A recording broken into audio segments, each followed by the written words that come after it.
He smiled when the guards came for him.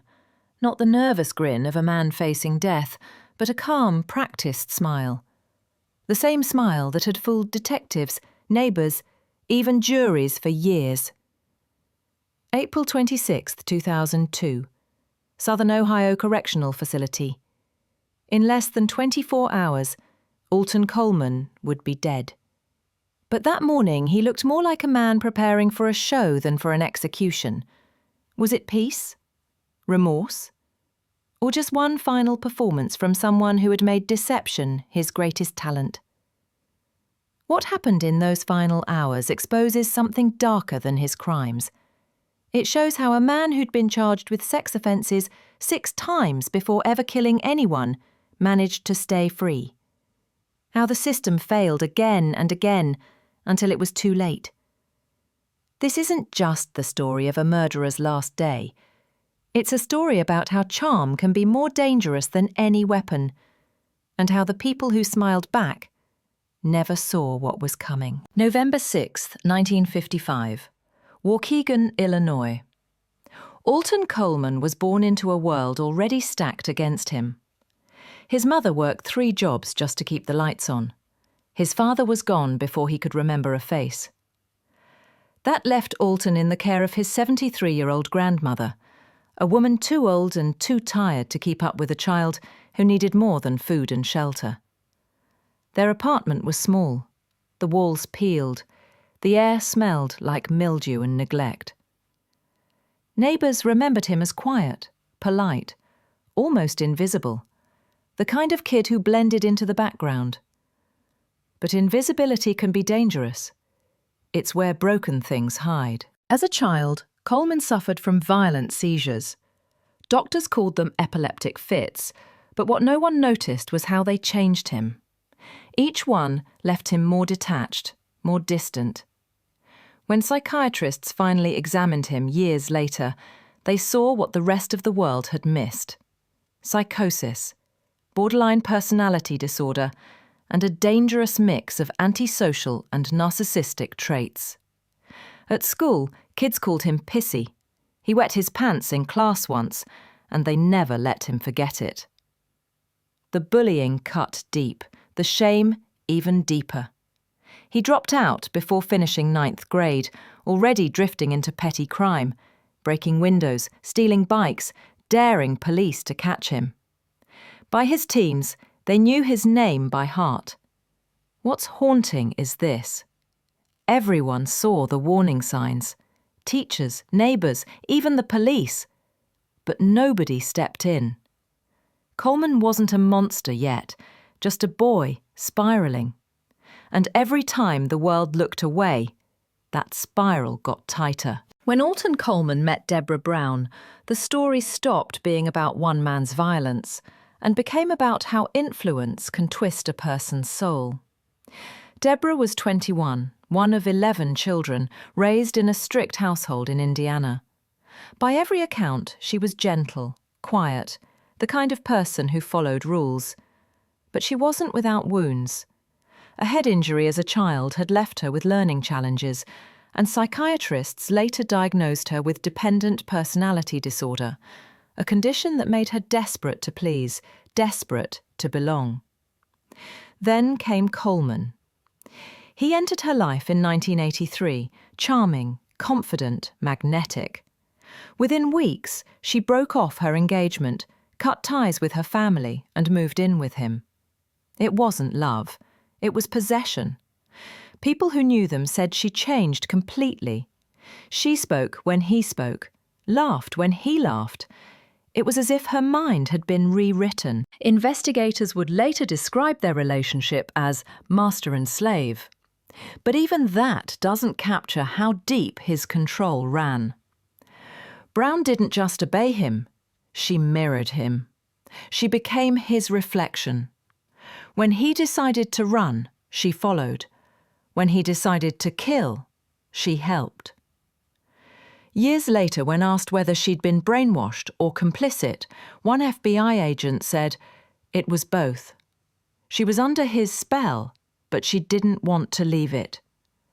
That's what made them so terrifying, not just what they did, but how easily one person's will could consume another's. By the summer of 1984, Alton Coleman and Deborah Brown had become ghosts, appearing without warning, disappearing without a trace. They moved from state to state, leaving behind a trail of bodies, fear and confusion. It was one of the most unpredictable killing sprees in modern American history. May 29th, Waukegan, Illinois. 9-year-old Venita Wheat vanished after Coleman charmed his way into her mother's trust. He acted like a friend, a helper, someone safe. But his kindness was camouflage. Days later, Venita's body was found strangled in an abandoned building. Coleman and Brown were already gone.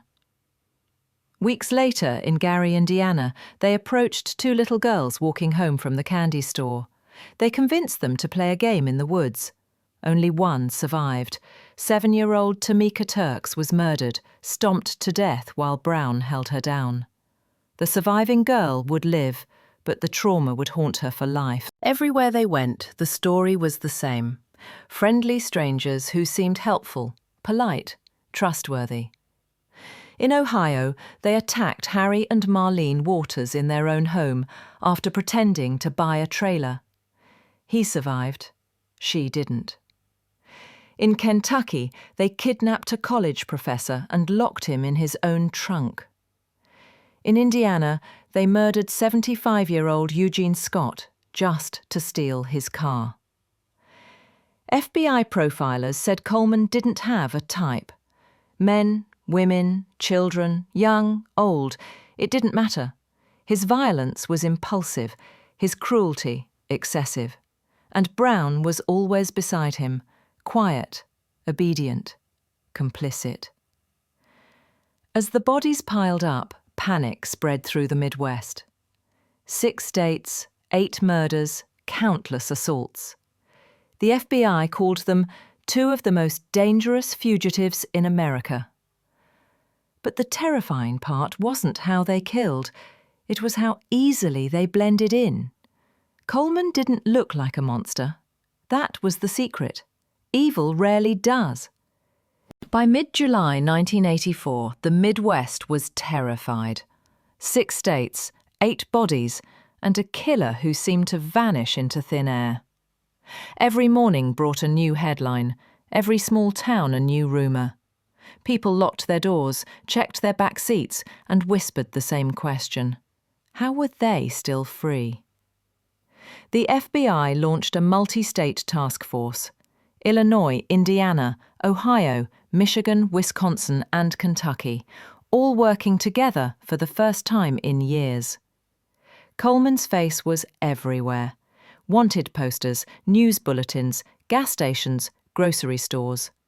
Reporters called them the Black Bonnie and Clyde. But behind the nickname was something far more sinister. They weren't robbing banks or chasing thrills. They were chasing blood.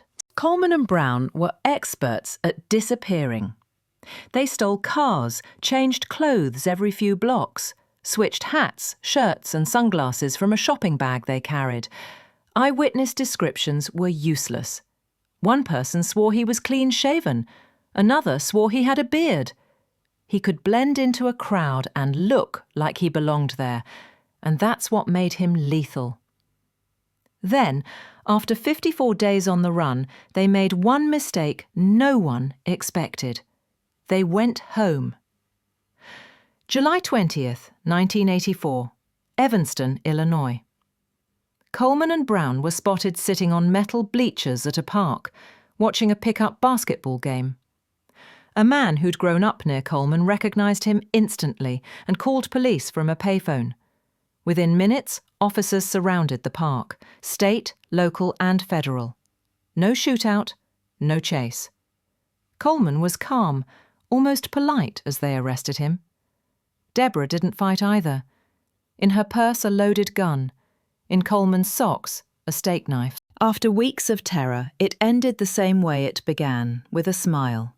Quiet, controlled, almost rehearsed.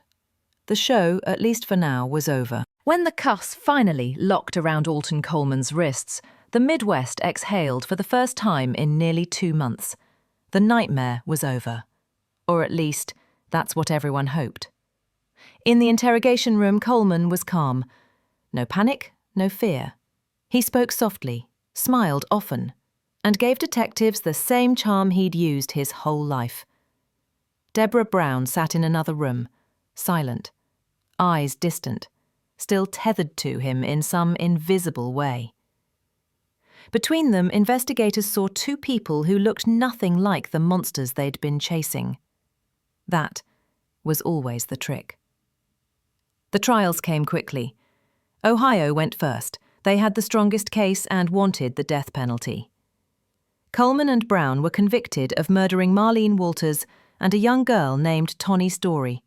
Both received death sentences. Then Indiana. Coleman was convicted again, this time for the murder of 7-year-old Tamika Turks. Another death sentence. Illinois followed. A third.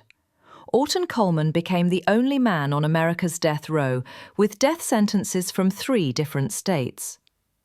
In every courtroom, families of the victims sat behind him, clutching photos, waiting to hear the word guilty. Some wept. Some stared in silence.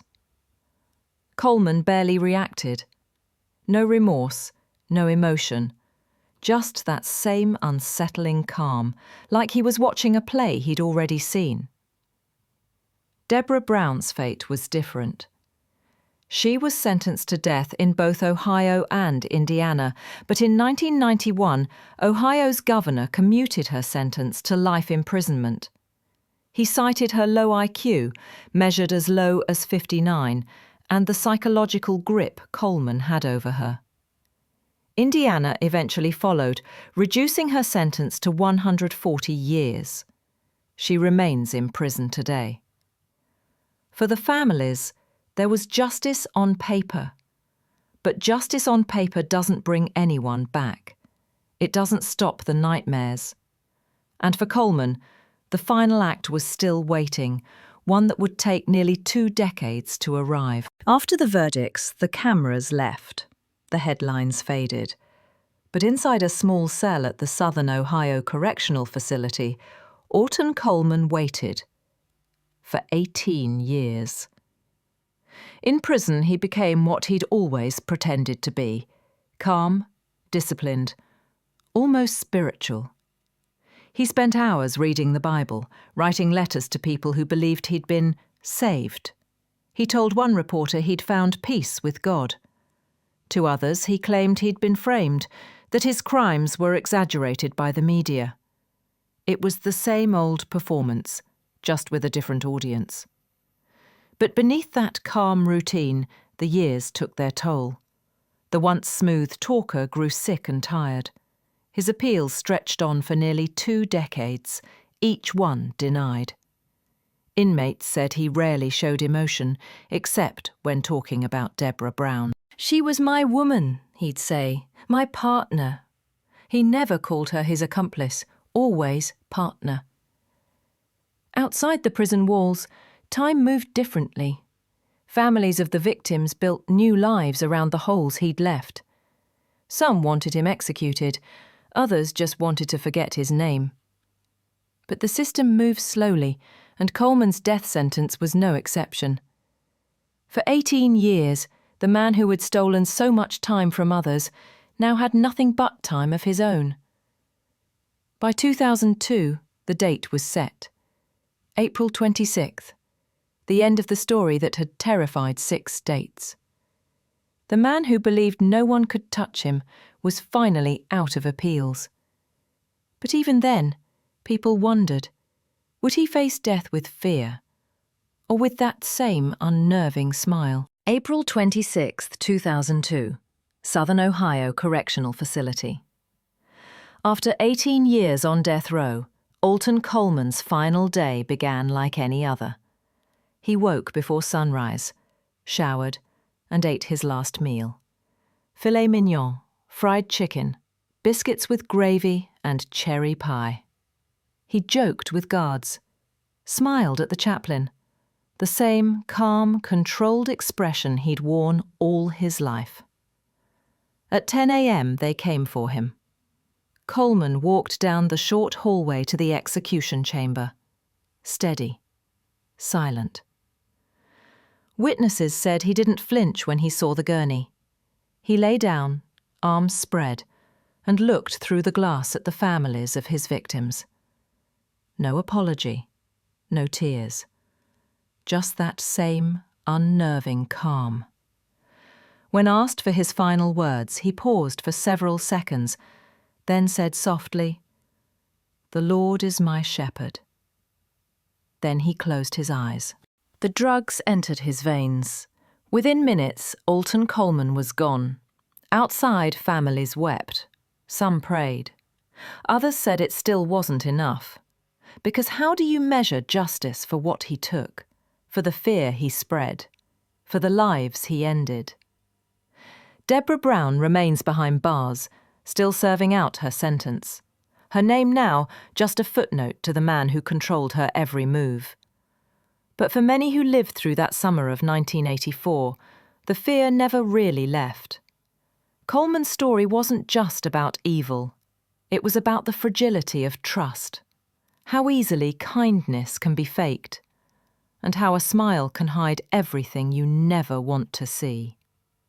18 years, 8 murders, 6 states, and one final smile that told the world he was never sorry. In the end, the story of Alton Coleman and Deborah Brown isn't just about the crimes they committed. It's about the cracks in a system that saw the warning signs and looked away. It's about how charm can mask cruelty and how neglect can plant the seeds of something far darker. For 18 years, justice sat in waiting, long enough for some to heal, too long for others to believe it would ever come. And when it finally did, there was no spectacle, no remorse, just silence. So, what do we take from this? Maybe that evil doesn't always wear a snarl. Sometimes it smiles, it reassures, it looks familiar. Do you think 18 years was too long to wait for justice? And what about Deborah Brown? Was she another victim? Or a willing partner in horror? Evil rarely looks evil. It often smiles first. Subscribe for more true stories that reveal how awareness is the first defense.